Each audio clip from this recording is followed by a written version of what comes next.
Susana. Okay. So, hello everyone, and welcome to the West East Bicoastal Poets of the Pandemic and Beyond.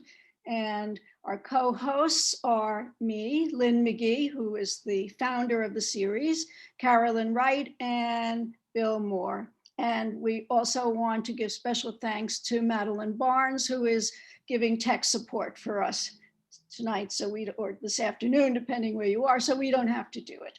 So I'm going to mute everyone to protect against bombing, and the chat column is open and you can leave your comments there. Please do, because the poets like to read it after often. And we're also going to put in the chat column, Maddie, is the poets' bios and links to buy their books. And we will also do screen share so you can see the book covers. Maddie will do that. And we are recording, so if you don't want to be recorded, you can turn off your video. And otherwise, we're ready to start. And Carolyne is going to introduce Sandra Yannone. I have to unmute myself first.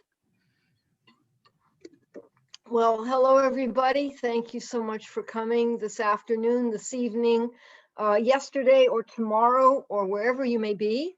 Yes, and here is Sandy's book. I first met Sandy at a reading in Seattle, a long-running series called It's About Time. And that was back in September of 2019. And we had a little bit of conversation there and some emails afterwards, but I really got to know Sandy because of this great event that has kept us all physically apart now for the last year. And that, of course, is the pandemic. And Sandy's amazing response to that was to start this incredible reading series, Cultivating Voices Live Poetry, which exists on Facebook Live and on Zoom. And it began, it was a year ago, and has been doing readings every Sunday at, noon Pacific time, but all the 12 or 14 time zones that it reaches from Hawaii all the way to the Himalayas and then back around, something like that. And so I was participating in some of that. But what I really loved about Sandy's ability to bring people together in this group, I cannot remember now how many thousand people are members of the group, but Sandy is extremely supportive of other poets, other writers, especially women poets and writers, and she never neglects to mention their birthdays who are members of the group, and has sponsored readings every, a new books showcase, readings having to do with, the various holidays coming up. And Indran mentions that Sandy is the candidate for Secretary General of the United Nations of Poetry. I'm going to nominate her for Poet Laureate the entire virtual world. And so that is part of what I wanted to say about her book, Boats for Women. This is her first book. And for me, reading it, it has been sort of a voyage of discovery that overlays the historical, having to do with, let's say, the crossing and then the disaster of the Titanic. And that overlays with the personal, the intersections of identity and sexuality, the ways in which women particularly attract and sustain one another and discover and recover from loving each other. If you look at the title poem for the book, Boats for Women, I would say, reading that her poetry is a seaworthy vessel, a lifeboat that, as she writes in the title poem, there is always room for two more women, and that if she and her beloved had been alive on that night in April 1912, when the Titanic sank, we would have lived. So I like to think of Sandy's poet as a seaworthy vessel that will help us all to continue to live in this crazy era in which we are living now. So please welcome Sandy Yannone, and everybody all over the planet, please clap. Okay. Gosh, thank you so much, Carolyne. We share a number of things, a love for Bishop, and there's many conversations to have. And um, yeah, I need to just be a little humble about, to the degree possible, about Cultivating Voices live poetry, and say, I'll give you some of the figures. Our first reading was March 29th, 2020. So we are hitting that year anniversary. We have over 2,400 members now. Wow. And but it wouldn't exist without all the 2,400 members. I'm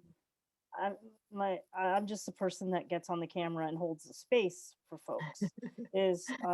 So it wouldn't exist unless other people came to the camera, and many of you in the room here have, and will continue to in just a couple weeks. So so thank you so much, and what a pleasure to be reading, with Grace and Aaron and Carol, and thank you to you, Carolyne, and to Susana,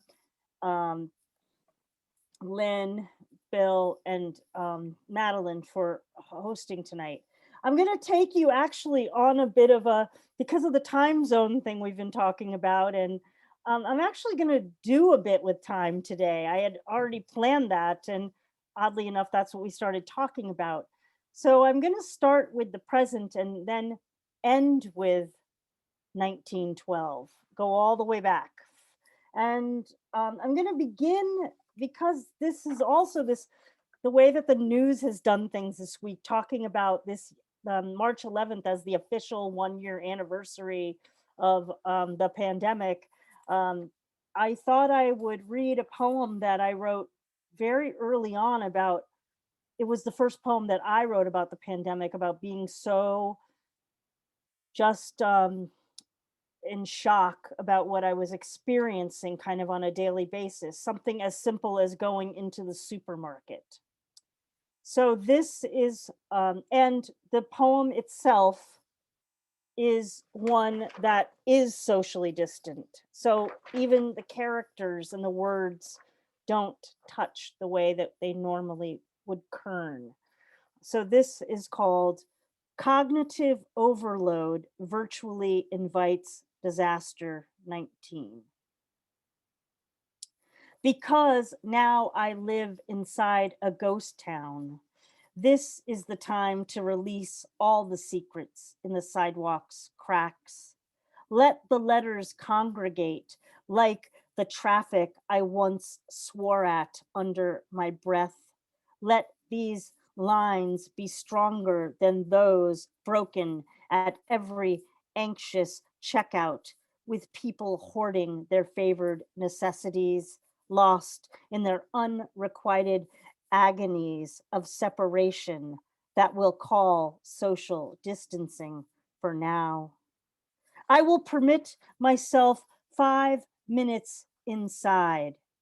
Inside, I meander cavernous aisles in search of organic brown eggs. Outside, the ghosts of Girl Scouts from days ago linger with their sashes and cookies. Aluminum cans of tuna might be the food that saves me. I am determined to say hello to anyone in this ghost town's lonely open store. Someone nearly accidentally approaches. I see the terror in her body's jerk of the cart. Even her eyes swerve away. No words exchanged, no whites of her teeth. I try not to blame her. I'm the virus in her eyes.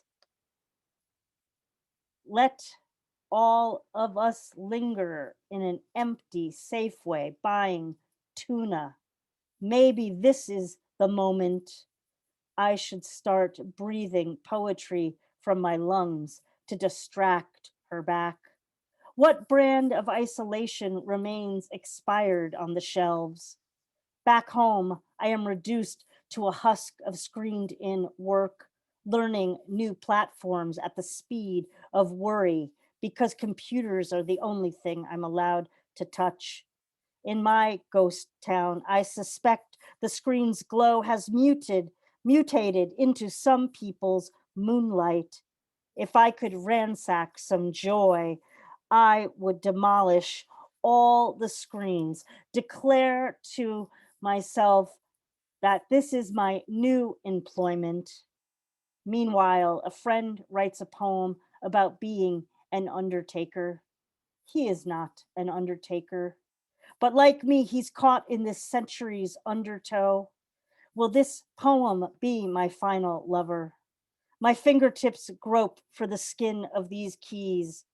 May you recover some comfort in this day's indifferent light. So that was about a year ago.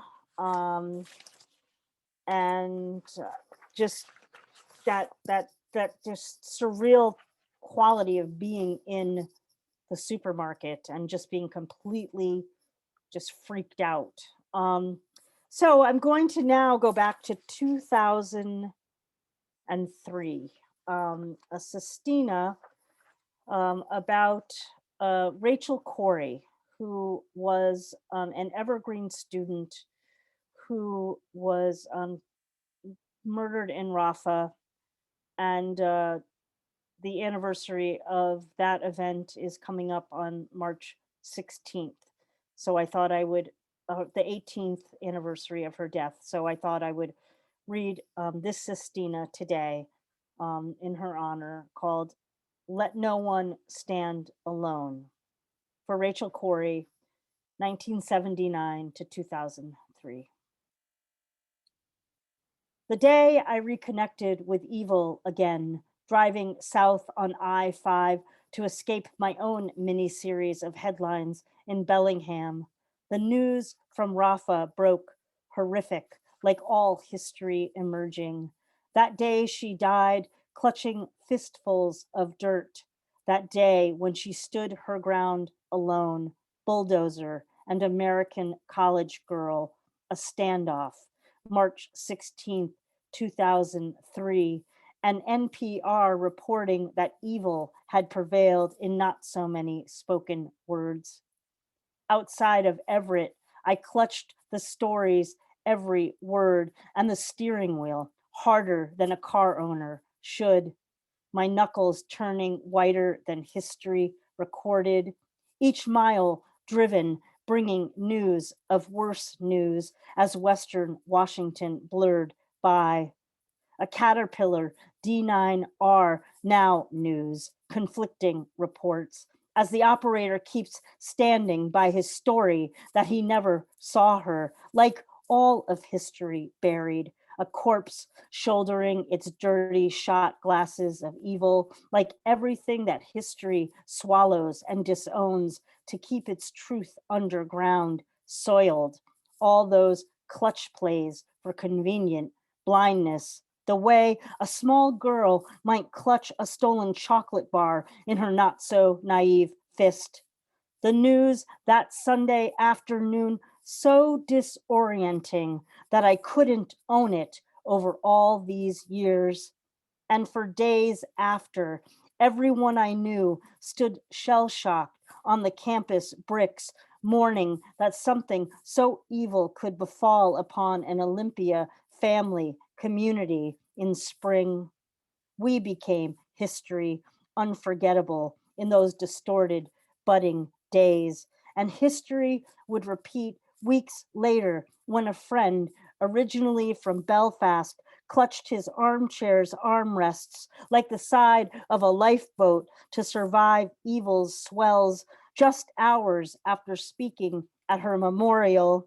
He tried to keep the 1980s news from north of Ireland at bay so as not to confuse everything he stood for from everything crumbling beneath Rachel's own sure feet. But he couldn't distinguish his own grief over losing Bobby's sister, whom he loved, from this new history still fresh in his mind like butchered meat. He couldn't stand anything now resembling the girlish present. And clutching his mug handle, I witnessed a man unraveled by more than news while we drank strong Irish tea, his heart having been evil's good next door neighbor for too long. He stood up alone, clutching his own singular history, weeping, wishing Rachel had made her story in hindsight farther away from the news and from that man-made blade of evil. So Rachel Corey was not my student, but she was an evergreen student and studied with a number of my friends, including the individual that I mentioned, not by name, in the poem. I just sent the poem to her mother, and because they run a foundation for peace and social justice. So, well, this next poem is going to take us back to 1958. It's really interesting how history aligns itself, like just lines up. And you find days that do things on certain days. Certainly April 14th, the Titanic has done that for me, but it seems like March is doing that for me this month. So March 14th, 1958 is the date that Nathan Leopold was released from prison. And this is the Leopold and Loeb from 1924 who murdered a boy named Bobby Franks to see what it was like and to get away with the perfect crime. This is a poem written on the day he was released from prison for that crime. And it's called Released. Nathan Leopold to Richard Loeb, March 14th, 1958. Dear Dick, in a few hours, I'll be on the outside again. This morning, when I slipped on my new glasses, I thought how strange that my old pair of Almer Coes are locked up in an evidence box for posterity, all because an eyeglass hinge gave us away. But no, truly, I've come to see over these years that the hinge saved me, Dick. I wish I'd thought to ask if you saw things the same way before that dreadful morning in the showers when Jimmy Day cut your throat. A brutal way to leave this world, even for someone whose hands had ties with death. But back to the hinge. I knew the second we rolled Bobby's body to rest in the ravine and poured acid on his face and elsewhere that I had murdered myself and the part of you I loved most.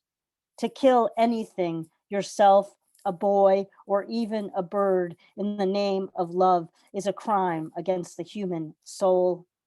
Your soul, of course, remains alive in mine. I keep the photograph of you in your favorite jacket and fresh shorn hair close, the only object I've managed to hold onto after all these years.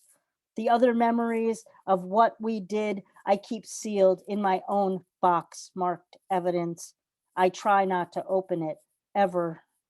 Dick, the library we started in Joliet keeps flourishing. Carl Sandburg wrote a letter in defense of my parole. I'm grateful a poet like him has the capacity for forgiveness in the wake of my adolescent crime. The warden stopped by earlier to let me know of the reporters collecting outside the gates. Nothing like those throngs during our trial, of course, but still, I'm afraid I don't know what I'm going to say. Life plus 99 years is a long sentence to swallow. All these years I've leaned into it as best I could, especially after you were gone. My plans are to say nothing and hope that remorse and gratitude can forge a handshake that the reporters can grasp, words at times being the weakest form of communication. Didn't I learn that in law school? My inheritance, thankfully, has left me plenty to relocate to Puerto Rico. I fly out tomorrow and plan to continue my study of migratory birds in their sacred habitats and write. It's been too long since I've traveled anywhere with my creatures of divine flight. Of course, I'll take your picture with me, Dick. I think we'll enjoy the warm climate of finally being free. So that's the story of Leopold and Loeb, the day he was left, that he left the prison. Their attorney was the very famed Clarence Darrow, who delivered a brilliant defense that saved them from the death penalty. And at the time, that murder was considered the crime of the century. But a couple of years later, Lindbergh baby kidnapping would eclipse that. During the trial, one of the more salacious storylines was that Leopold agreed to the murder plot in order to assure that their sexual relationship would continue. And at the time of his death in 1964, he still had a framed picture of Richard Loeb at his bedside. I'm going to end with the title poem for Boats to Women. So I'll take you all the way back now to 1914 with lots of gratitude for listening to my poetry today. And I'm looking so forward to hearing Grace, of course, who was instrumental in helping create Boats for Women, and Aaron and Carol, and thanks to all of you for being here and listening. This is Boats for Women. Yes, the boat sank. Yes, it broke in two until 70 years later, a stereotypical heart broke and looked its ancestors in the face. Yes is the way the years oxidize the steel, and yes wipes the name Titanic off the bow. Yes are the lifeboats, the davits, the call for women and children first. Yes are the men who cry from the decks. Sometimes when I kiss her, I am leaving a yes on her lips to let her know I will go down with this ship.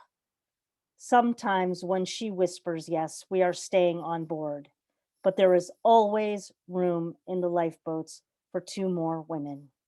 Yes is the fact that if we were alive on that night, we would have lived.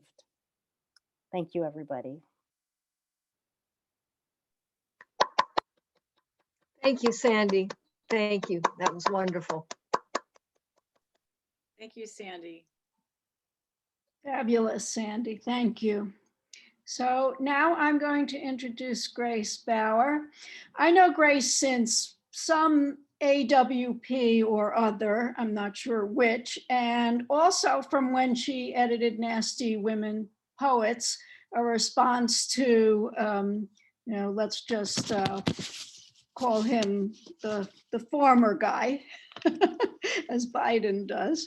I've always loved her ekphrastic works, the way they use art history as a narrative device to challenge traditional aspects of gender. I have the new book and I strongly recommend it. You can see the cover on your screen. We've also been anthology mates in Raising Lily Ledbetter, which was co-edited by Carolyne Wright, so who's, as you know, here is a West East co-host. So there are a number of small world connections, including what you heard earlier, that Sandy Yannone, who just read, was a PhD student of Grace's in Nebraska. So one of the things I like about Grace and her work is, although Grace has numerous academic credentials and honors, which are part of her official bio, which you'll see in the chat, she has also worked as a waitress and a barmaid. And I believe that these experiences have given her poetry a concreteness rooted in experience that I have responded to personally, and I think that you will too. So I'm very thrilled that she's able to be here today, Grace Bauer.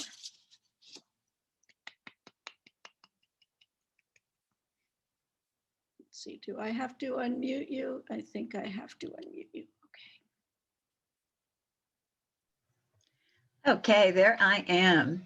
Well, it's great to be here, and I'm thrilled to be reading with these three other poets. And I want to thank Susana and Carolyne and all of the hosts for including me and taking care of all the technical stuff. Unholy Heart is a new and selected poems, so it collects 5 previous collections, and then there's a section of new poems, thus new and selected. So I thought I would try. We'll see how my time goes. I'll try to keep an eye, make sure I keep an eye on that. I thought I would try to read one poem from each collection to give you sort of a taste of the various things I've been doing over the past 30 years. And the first book I published, which was not the first book I wrote, but is a book called The Women at the Well. And it is, the whole book is a series of persona poems written in the voices of biblical women. And so I'll begin at the beginning there. And this poem is called Eve Recollecting the Garden. And in the poem, Eve is speaking to Adam, and it is specifically focused on the part of the story where they name the animals, because that seems like a poet's job, you know. Eve recollecting the garden. Was it your nakedness or the knack you had for naming I learned to love? Crow, you whispered, and wings flapped black as satin in the sky. Bee, and sweetness thickened on my tongue. Lion, and something roared beneath the ribs you claimed you'd sacrificed. Our first quarrel arose about the beast I thought deserved a nobler tag than dog. And orchid, a sound more delicate. Admit it. Dolphin, starling, antelope were syllables you stole from me. And you were the one who said we'd have to taste those blood-red globes of fruit before we'd find the right word for that God-forsaken tree. So the second book I published was very different. It's called Retreats and Recognitions. And it's a collection of poems that come more out of my personal experience, more autobiographically based, although they go in various directions. And so this is a very different tone, and it's called Midlife Heavy Metal. I know I'm not the only woman in the world who spent her adolescence lusting to a backbeat, and still in some part of herself she has grown to deny, can't resist a big-mouthed bad boy, surly siren in tight pants who swaggers and snarls and screams his heart out in the name of rock and roll. There he is on my TV screen, older than I am and showing his age, but strutting what stuff he's got. He's Heathcliff with a microphone, a long, tall glass of water spiked with acid and desire, his hair a black mass of styling gel and tease, mouth a severe weather warning, eyes an invitation to a party we'll regret if we go to or not. Oh, we know better, or at least we know we should. But somewhere deep inside, we still long for all the trouble he could stir up. We want to hear every lie we know by now his kind tells. We want to lie back, strut our own stuff, and be just a little bit like him. The bad boy every good girl is inside.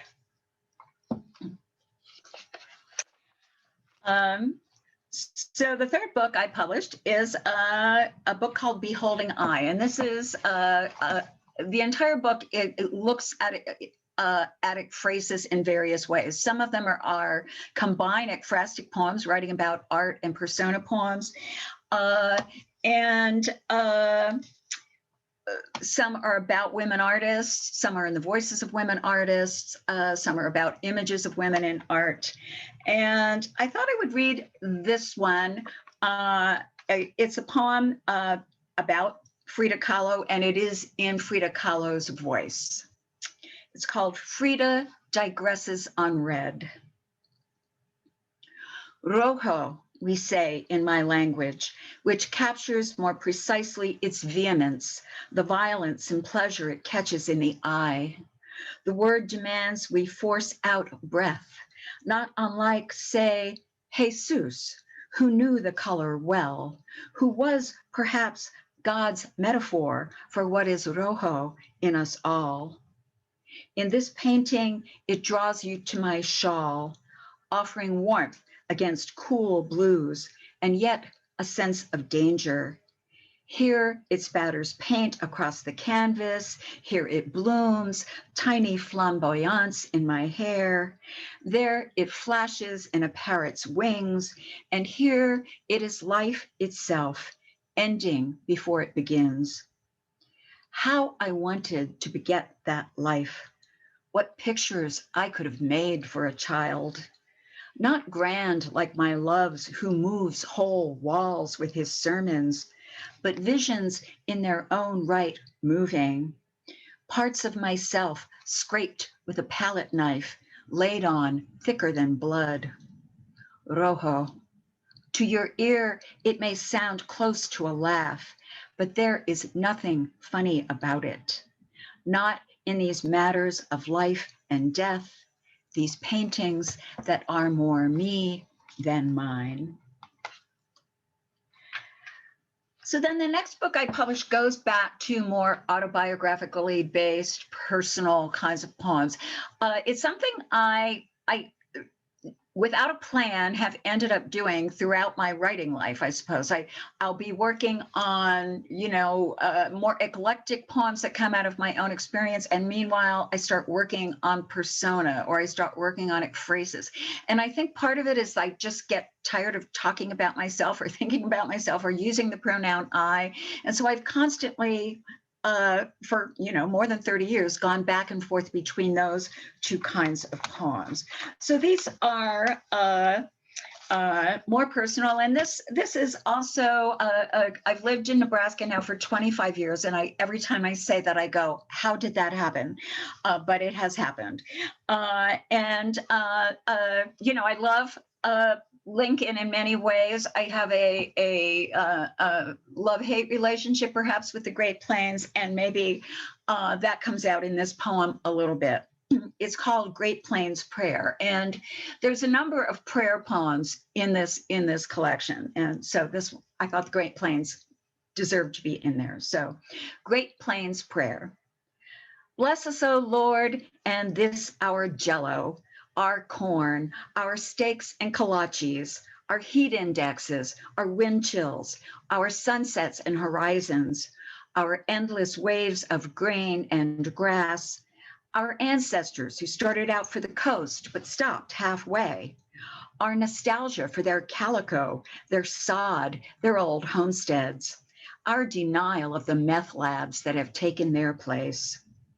Bless our perseverance, our unerring politeness, our red state politics, and our white bread. Bless our dubious status as Tornado Alley, as flyover zone, and bless all those who fly over, as well as those of us who, out of choice or necessity or inertia, forgive us, we know not why or what we have done, but by God stayed. Then the next book, moving right along, is called Meantime, Mean/Time. And this was an interesting collection to put together. I had been working over the years with a number of students who were doing more experimental kind of work, more fragmented work, less narrative or lyric in a more traditional way. And for some reason, I ended up being the person who directed all these dissertations. And I would say to them, I don't always know what you're doing, but I understand you want to do it, so let's just talk, and we'll keep talking. It was a very interesting sort of experience. So I wanted to try to be a little bit that way. And I don't know if I really succeeded in being quote unquote experimental, but I thought I would just read a very short poem from that collection, and it's called Glimpse. The world seems to pause long enough for you to see that you are in it and alive. Nothing happens beyond what is happening, and the sheer is of yourself and everything takes hold only in the next moment to let go again. And then it's as if a door closes, then ceases to be a door.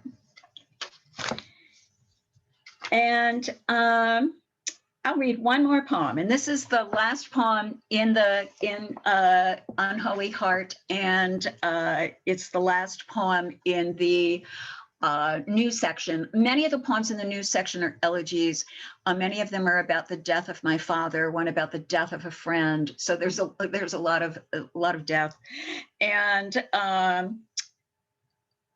I tried to not necessarily lighten it up, but get away from just straightforward elegy, and maybe, this one is called Update on Emily, and Emily is, of course, Emily Dickinson, and so I'm sort of imitating Emily a bit in this poem. Because death stops for everyone and is rarely ever kind, she writes her letters to the world just a piece for the peace of her mind. The world, of course, rarely replies, not even an email or text. When you're a fly on the wall, a nobody, it's the silence you learn to expect. Yet the letters have become a way of life, or rather living, as natural to her as air and breath, her religion, a kind of believing. Will her words ever dazzle, shine faint light through the cracks? Either way, in the end, she knows we're all called back. Thank you.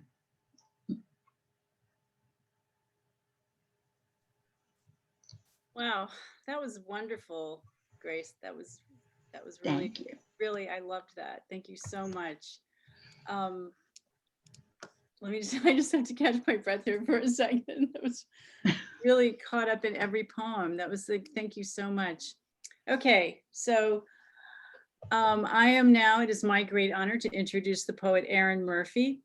I was introduced to the work of poet Erin Murphy by my family member, Stephanie Allison, who kindly sent me a copy of Assisted Living, winner of the Brick Road Poetry Prize and the most recent of Erin Murphy's 10 collections of poetry. Assisted Living presents over 70 demi-sonnets, a form Erin Murphy invented in 2009 and debuted in her 4th book of poetry, Word Problems. Each demi-sonnet has 7 lines of varying length, and they tend to be aphoristic in nature. James Allen Hall writes that the 7-line demi-sonnets in Assisted Living, quote, go by quickly, but their staying power is immense, exactly because they contain a whole macrocosm in an instant of time. Carolyne Wright describes the work of Erin Murphy as culturally savvy, bemused, and poignant. Eamon Grennan says, quote, there's something intrepid, honest, and insistent in Erin Murphy's ability to negotiate at a speed between facts and feelings. Sue Ellen Thompson says that Erin Murphy combines the cool precision of a scientist and an historian's eye for pattern and detail. David Kirby describes her work as smart, punchy, rueful, wise, and yummy.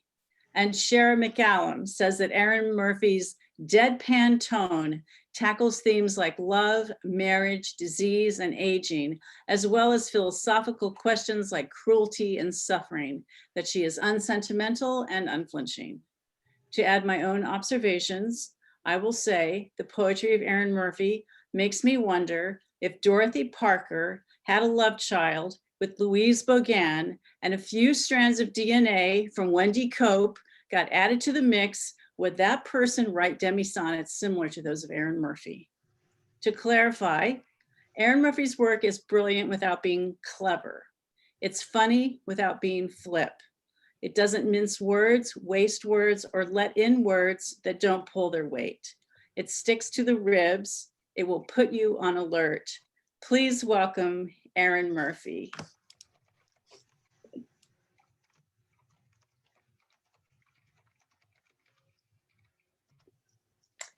Thank you.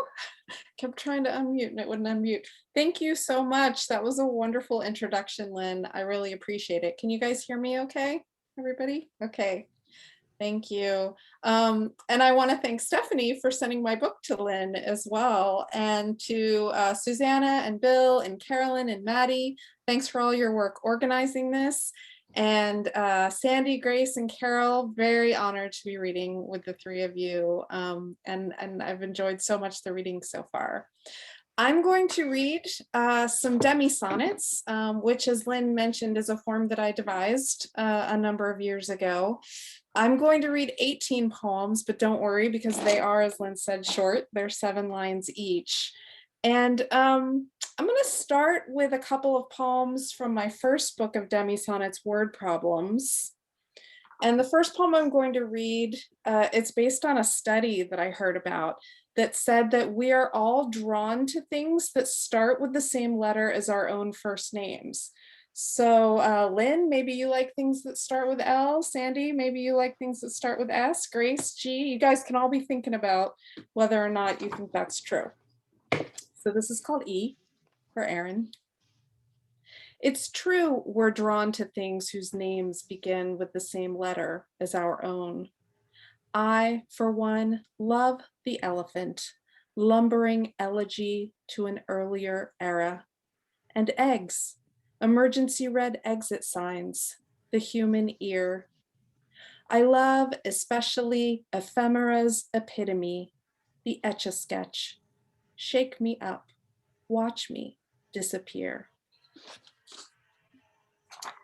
This next poem is called Word Problems, and it's one of the 3 actual word problems from the book. Don't worry, I won't make you do any math. If a vehicle is traveling 55 miles an hour on a 400-mile trip, and a 4th grade girl with a tear-shaped mole on her left cheek factors in 2 rest stops and a lunch break on a rickety fishing pier, how many hours will it take her to realize she's an artist, not an idiot? How many years?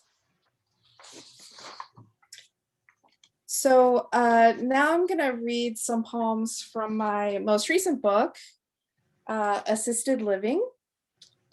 These are also demi-sonnets, and they have to do with the life cycle, including childhood, parenting, and caregiving. The first poem I'm going to read from Assisted Living is called Landline. And what I invite you to do as you listen to the poem is test yourself and see if you can remember the landline number from your childhood home. It's always interesting to me that many of us can remember that, but we can barely remember our own cell numbers right now. Landline. The phone number of my childhood home. Once I propped our rotary beast on my lap and asked the operator to connect me to my friend Beth. I said, she has red hair and a white cat and she can die from bee stings. 288-9041. 288-9041. If you dial it now, it rings and rings. I have a feeling that Stephanie, who's listening in here, might actually remember that phone number of mine since we've known each other since about 3rd grade. Stephanie was the one who sent my book to Lynn. So funny how our worlds end up colliding, right? This next poem is about a time when I won a big poetry prize, and my daughter had a very specific idea for how I should spend the money. When I won a poetry prize, my daughter, then 5, begged me to buy a warehouse full of pink light-up sneakers in every size so that she'd have a lifetime supply. Instead, we got vinyl siding. Her feet are bigger than mine. My mind flashes to an image of those shoes blinking, blinking in the night. It's funny because I haven't seen those light up tennis shoes in a long time, but on Friday night, I saw somebody wearing them walking down the street in town. And I thought of this poem. I always think it's funny how, you know how they say, you know, business people get together and they talk about the arts, artists get together and they talk about business. The times when I have won poetry prizes, it's always gone to something like so practical, like the vinyl siding. Another time it was a new mattress, another time a new front door, I think new windows. It's never anything wild and crazy like you think. This next poem also is inspired by my daughter, and I'm allowed to read these poems now because she's not here. If she were here, she would absolutely forbid it. Safety drill, and this is based on something that she told me about from school. In the event of an active shooter, run in zigzags behind the school, my daughter is told. It's harder to hit a moving target. Run across the field to the woods. Don't cower. But so many moving targets, so many wind-blown flowers. This next poem is inspired by a line, both the title and a line in the poem come from Reginald Dwayne Betts. The world reduced to fists. The world reduced to triggers, to epithets that rhyme with trigger, to words launched like surface-to-air missiles, to rumbling stomachs of hungry kids, to drinking water the color of piss. The world reduced to fists, the world reduced to this. And I'm going to close with a poem. This is a 12-part poem, so 12 different demi-sonnets from assisted living. It's the last section actually of assisted living. And all of the poems in that section are about my late mother-in-law, Anne Palmer de Prospo, who coincidentally, Sandy was talking about how like certain dates line up. Anne died 8 years ago this week, March 10th, eight years ago. She was 99 years old. She was a child prodigy musician, and she ended up being the leader of the Major Bowes all-girl band, for those of you who are familiar with that. So she traveled around the country performing with a lot of the, you know, well-known musicians of that era. Then she married and settled down, had a family. My husband was an only child, so in her later years, we were her primary caregivers, although she did live independently right up until she passed, with a few little stints in rehab centers for various illnesses during that time. But she lived a half mile from us, and 5 days before she died, she played Chopin for me on her baby grand Steinway in her living room. So a life definitely well lived. And after she passed, you know, I really had time to reflect on her life, on our time with her, her life obviously before I even knew her, and also about caregiving and the gender disparity in caregiving. My husband was one of the few men who was a primary caregiver helping out, and whenever he would go to her apartment complex and people would see him, they would make such a fuss. He would bring her the New York Times every day, and help out with various things. And, everyone would always say to my mother-in-law, "Oh, what a wonderful son you have. You're so lucky." And meanwhile, there are so many daughters and daughters-in-law who are doing the same thing, who weren't getting that same kind of credit. I really feel that caregivers are unsung and unseen. And then the pandemic has made me reflect on it differently too, because not a day goes by that I don't hear about a friend who can't be there to care for a loved one, a parent or a sibling, sometimes even a spouse. And that's heartbreaking. And that actually makes me now, thinking back to 8 years ago and beyond, it makes me appreciate the time that we had to show our love for Anne and our care for her. One last thing to know about Anne is that her birth surname was Aiello, but she changed it as a stage name. She changed it to Palmer. And she got that from staying at the Palmer House Hilton on her tour. So some of you may have stayed at the Palmer House in Chicago, maybe even when you were at an AWP convention at some point. I took my kids there a couple of years ago, and we all got our pictures taken in front of Grandma's hotel. So this is assisted living. It's 12 parts. 1, at 16, she ran off to join Major Beau's all-girl band. First stop, Chicago, where she dropped her father's Italian name, adopting the Palmer from the Hilton downtown. She headlined with Sinatra and Pat Boone, and now she shuffles across the room, naked under a hospital gown. 2, waiting. The woman who chopped her hands like cymbals now finds herself waiting for everything. A sponge bath, a chirpy nurse to wipe her bum, a sun to blow in like weather. Tick, tick till lunch, though she can't stand the food. Tick, tick, tick till dinner. Tick, tick, tick. Here, even the sweet potatoes are bitter. 3, heart failure. She's a novel with too many plots, a photo album with no room for another shot, an overfilled balloon about to pop. She's outlived everyone she's loved or loathed, outlived the very word cause. She is the last scene in a classic film, frozen on pause. 4, osteoporosis. The pelvis of a 20-something woman is a plum weight. A nonagenarian's is as light as styrofoam. The doctor warns it could snap with a sneeze, but your mother is a jet burning off excess fuel. She wants to hear flute music blowing through her bones with each breeze. 5, cure. Doctors have buried the word cure.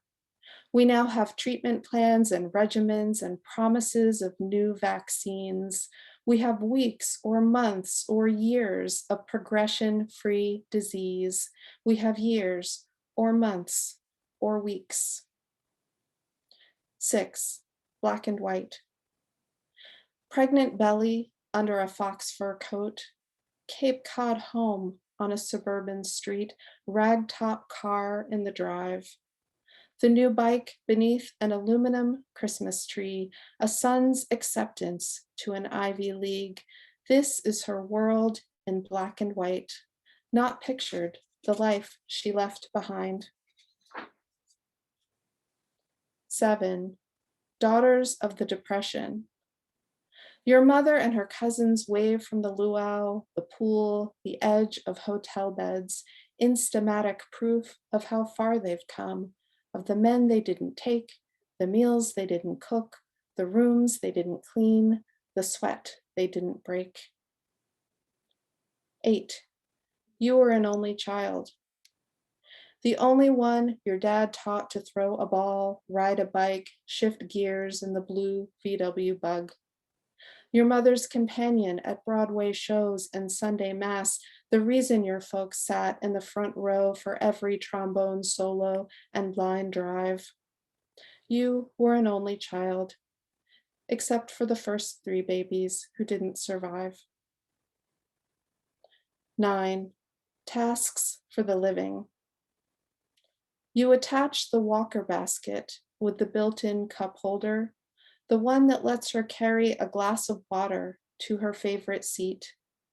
Before you leave, you test the battery in her hearing aid, coax a curl with your finger dabbed in spit, and kiss her papery cheek. 10. Lean-to. After a morning spent bathing, buttoning, and hoisting your mother like an overgrown infant, we find the one sunlit table in an otherwise dark sushi place, and without speaking, touch each of our fingertips together, lean-to, temple, shelter. 11. Let it be known. That lake in New Hampshire, its surface shimmering like sequins on the gold dress she wore on tour in 1934, her body bobbing in pockets of spring-fed cold. This is how she wants to go. 12. Zephyr. You trapped your mother's black cat in a cage and presented the armful of squirming fur at her bedside, vowing to brush him twice a day and feed him tuna-flavored treats. That was her cue. The hospice nurse said our names, and then we knew. Thank you. Thanks for listening. That was amazing. Thank you so much, Erin. Oh, Thank you. Yeah, thank you. That was really. Thank you, Sandra, Grace, and Erin, for being part of this reading. I've enjoyed your poems immensely. And thanks again, of course, to all of my colleagues for helping to put this together. I first read some of Carol Ellis's poems back in the early 1990s when she was living in Southern California at the first of several academic appointments. The brushstrokes of her imagery immediately impressed me back then with their luminous subtlety of detail. And I kept track of her writing as she moved further north in California and then on to Portland, Oregon. It turned out, in fact, that one of the advantages of writing a blog is that one's reviews stay public long enough after being posted. And I like to imagine that my review of her first collection from Finishing Line Press, I Want a Job, help encourage the readers at Beyond Baroque into taking notice of the manuscript that won its 2019 Poetry Book Prize. In reading Lost and Local once again the other night, I realized the inadequacy of my blurb on the back cover. But how can one sum up even in a single paragraph, let alone a single sentence, work that is as intimate as it is shy? I recollect that the original full-length version of my blurb spoke of how the graceful rhythms of her prose poems in particular quietly transform the quotidian with their slow motion syntax. One finds oneself within her poems as if at the center of a somersault that is not aware of its illuminating trajectory and the radiance that lights up what appears to be beyond its circumference. No matter how often the poem turns within our consciousness, we only gain a surer footing in the permeating orientations of its metaphors. I have yet to write a full-length review of Lost and Local for my blog, and it is my expectation that I will soon do so with her voice reading poems today that linger in the ear of my mind. I present to you the poet Carol Ellis. Hi. Hi, everyone. Thank you, Bill. Thanks for having me. And I'm delighted to join this group. I thought I'd read a bit from Lost and Local, and then move on to a couple newer ones out of a manuscript that I just finished, and I call it Sustenance. But first, assuming I can find anything, is a reading from Lost and Local. I'm a great fan of the prose poem. It's entirely too fun and entirely too free. The prose poem allows us to just sail out there. And so many of these poems, whether they work or don't, are attempting to sail out there, fly out there. I have a yard, and many fascinating things go on in the yard, mostly because I'm thinking them while I dig holes in the ground and plant. So this one is called While Planting Fruit Trees. And this one did get a Pushcart nomination. So that was a good moment. While planting fruit trees, where are the unnecessary angels who stand panicked and unbidden? Is it another Sunday with no oranges? Although 3 bananas lie browning in a blue bowl, not anything else but a blue bowl at the moment. The words are dizzy with love and think lake. Then everything changes, as it just did now, with the boat appearing and the lost faces of fish and other relatives impressed with their new surroundings. Sudden lake on a kitchen counter. But the sink sits where the memory is of a frog underwater, then rising to meditate on a lily pad until its larynx puffs and warbles as that crow warbles in my backyard that is still my backyard, and I own the rising grass. Real or imagined dahlias at the end of August. Is it still possible to love? The bloom of such a word, such a thought while standing in the kitchen and looking at a magazine making expensive suggestions. A suggestion about flowers. Find a lavender farm on the other side of Mount Hood. Pick a bouquet. Flowers everywhere on front doorknobs come May 1st. Remember May Day and the paper baskets that Jill and I filled with flowers from our Berkeley yards and hung on front doors because that was life then and is now, if I think of the tender air. Who opens the door every morning to walk out away from the lake, the docked boat, a romance, and then another. On dry land, other flowers bloom, the pink wild roses, the orange tree, but this tree is not on this property, but somewhere in Southern California, grow intense oranges, easy to peel, walk outside, pick one, eat it. Doesn't get any better than that. Although to know that and not move away, not leave the love, but keep loving the presence. Only later, as in now, I plant a cherry tree, a yellow apple, an Asian pear, to replicate another in this chilly rush of water climate where it will be dry and hot over the next few days. So early morning is best. Hear the wings, the pull of wings. Jesus Christ, amen. I also, drink water.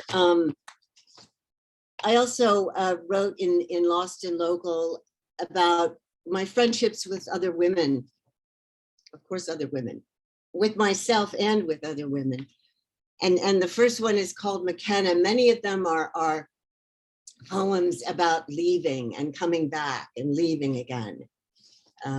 I seem to be interested in travel in a big way. So this one's called McKenna. The woman across the street packs her bullhorn into a soft-sided suitcase in preparation for a drive across country to Virginia on 40, not going through the deep South because her car has Oregon plates and she's tattooed and carrying cannabis. but it's a free country, and she's driven on one road or another across country, going on 15 times. Make up your mind. Pick west or east and drive that way. Here are some hard candies for the trip. Nothing much else to do about a friend's leaving. Along a route I drove myself in a 1984 red Camaro with 3 narrow gold stripes under the windows, and the car drove well until the engine fell out and onto the street and ground to a halt, defeated by East Coast underbody rust.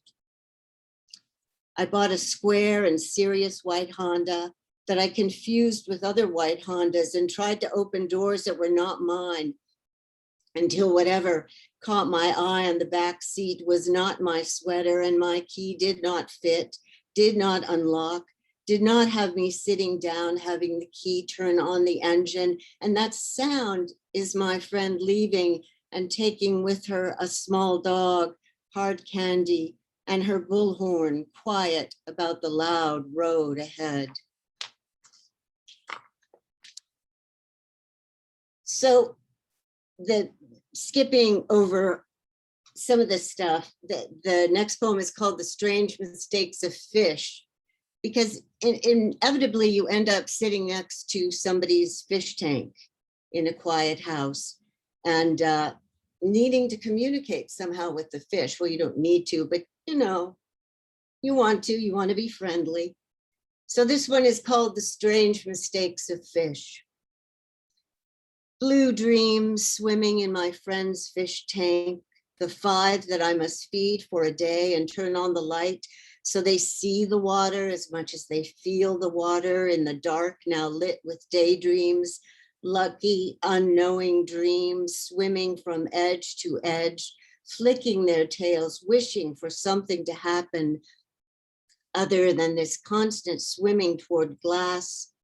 A strange mistake, familiar, this reaching too far away where even a glance is dangerous and the water dreamt of suddenly becomes air. And then there's one about a woman called Marcia. The things we did out there in the world. Marcia said she'd appear on Sunday and we would go to the store and buy cases of electrolyte drinks, although I remain unclear about what electrolytes actually are and why I have ended up in the ER because my electrolytes were horrendously disheveled, one time by ambulance, which was a kind of public display of my failures to be a healthy human being. The hospital allowed 5 liters of electrolyte liquid and then put me on a bus back to my house on another dark night. Another night, because nights are always dark, so it is not necessary to repeat the obvious. Unless the lights are turned on, yet still there's that suggestion in the background that now is night and you had better be either dancing or sleeping. All right, where are we? Then there's a poem called Mayonnaise.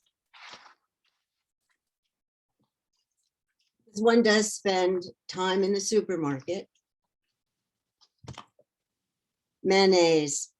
I smiled at a woman walking down the produce aisle and she smiled at me, then slipped on a tablespoon of drop mayonnaise and snapped her left knee.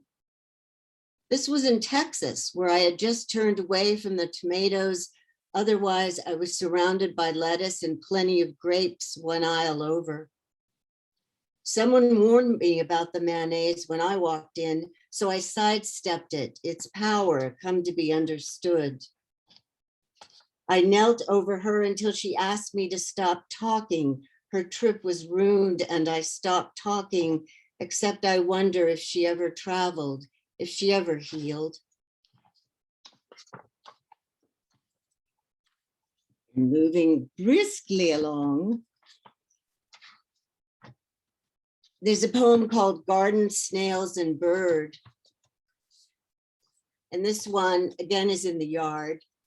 And it's about two garden snails that I choose to think are in love. and the bird that arrives. Garden snails and bird. Two early morning snails curled together, breathing each last wet breath. Their escape from wet grass become impossible. They drowned around their shells, touching in love with the ground, keeping them afloat. Their voices swimming, saying, hold me this one last time. We leave together, not alone. Our shells beautiful, ready to be emptied of who we were. Come closer, let my antennae touch yours while we say that we felt each leaf, each rose in brief color scent. Have you gone already? Tucked into your shell, your face disappearing, the memory of your heart beating me into the ground as you rise above in the beak of a bird. The bird is the word between us. Fly, do not wait to walk. Make the rhythm of wings beat your passion into airborne position. Flight is sight, seeing itself. See, look over there, look here. Answer the best question by asking even a better question. Who needs these dreary answers, these complicated dances, when a leap would do as well? Talking to you from the beak of a bird, hoping my love. You can hear me say love is the best moment when you slid under me. A tenuous world opened. You saw the bird first, but I was already gone, my head bowing toward your beauty as I rose above you, only to smile at what had been. So we've covered fish, we've covered women, we've covered a bunch of stuff here. So I'm looking at the time here. I thought then I'd move over to the book called Sustenance, which tries again to work with prose poems and to make them more accessible, I guess, both to the poem and the audience. This poem I called Housewife. She never wore a robe all day, but put on her house dress, her apron over that, and held a broom over linoleum as blue as calm ocean water near land.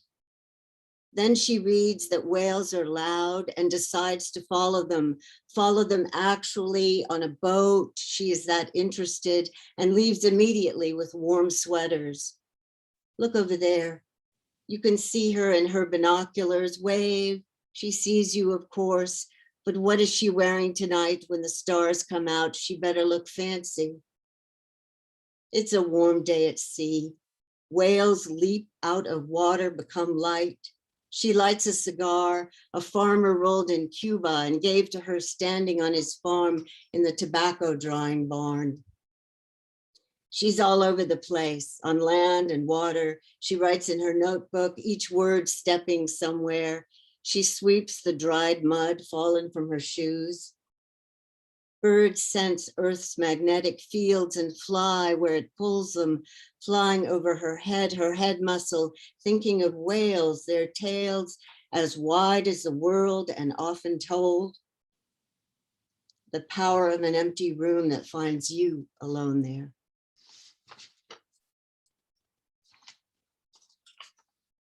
I have two more. First, the water.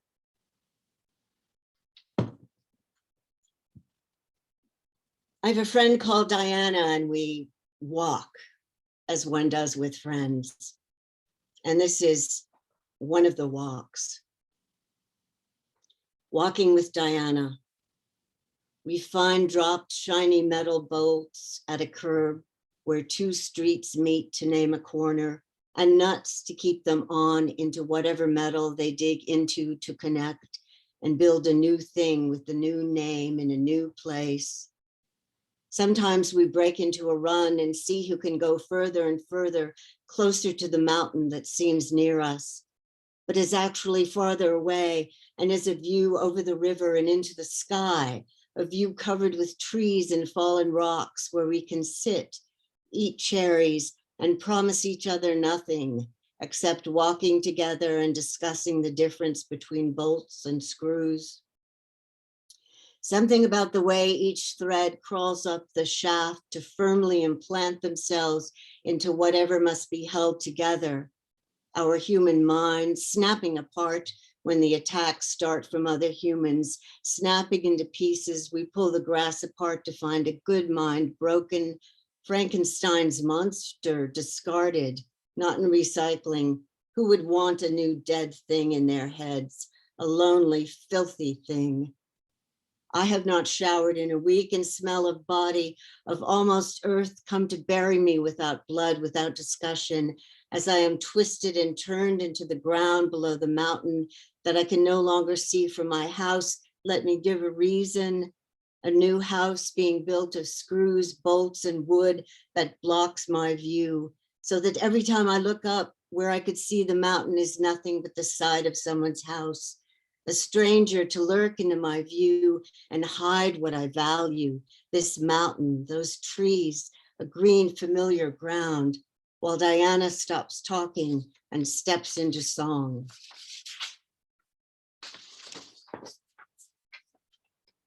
And lastly, I've become fascinated, as of course we do, with the moon. And in Portland, when the sky is not covered with clouds, the clouds part and there's the moon just staring at you and wanting only you. Or so we like to think. So this one, because it's a blue moon, the blue moon, of course, is the second moon, the second full moon in a month. And this is Blue Moon Water 2020. I'd take a glass if I were there, although undrinkable in melted ice and moon swills, so nothing to drink at times of incredible thirst and praying. There's water here, earth water, spiced with bear piss and cocaine, out in the wild. Closer in, I carefully pick up syringes dropped by those seeking a moment's peace. And the moon, once it was a story, there were boats and idle drumming. When it was full, it became an excuse for love, for murder, for night madness. Look at the moon. I'm looking, I, in moonlight, in sunlit grassy areas of the moon where water relies on stone to get by, and there is a garden filled with animals. In 1944, the moon last looked at Earth with this full brightness on Halloween, and there was World War II. Tonight it looks again, light enough to be an inquisition. Morning dew dropped from the moon melt over the quick coming of winter, melt down the climbed mountains, taste the unrepeatable drink of water with those who drank. Who will drink when magic refuses to leave in spite of another place to land, another grab and go, more landing gear drooping its clutch into glitter? Bright like fire, someone dreams this burning across moon forests, underground roots, wrapped around the heads of heavy drinkers whose water bottles fill and refill with stars. Thank you all very much. Thank you so much. That was wonderful. I love the last image about the stars. That was a beautiful place to end. Thank you so much, Carol Ellis. Thank you. Yeah, this is really wonderful. So it's now my pleasure to do some closing remarks. Thank you so much, everyone. I know with the time change, I think that was probably confusing for people, but you made it here. And it was wonderful reading. It was really compelling. I really loved this reading, and I want to thank all the readers, Sandra Yannone, Grace Bauer, Erin Murphy, and Carol Ellis. You guys are just magnificent. So thank you so much. Our next reading is Sunday, May 16.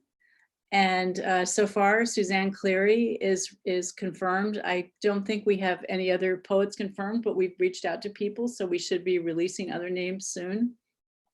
Today's reading was recorded and Susana Case will post the link on Facebook. So you might want to look her up and friend her and just get that. And then it goes on her, she's kind enough to store them on her YouTube channel.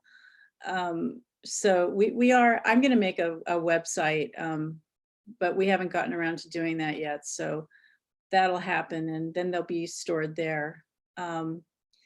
And that's it. Have I forgotten anything? My fellow co-hosts, Bill Mohr, Carolyne Wright, and Susana Case. Okay, let's unmute everyone and just give a round of applause for all the poets tonight. Can we unmute everyone? Isn't there a magical way to do that? Just Okay. unmute yourself, I guess. Just unmute I think yourself. we can. Yeah. Yay. Oh, everyone. Thank you. Oh, Thank you. wow.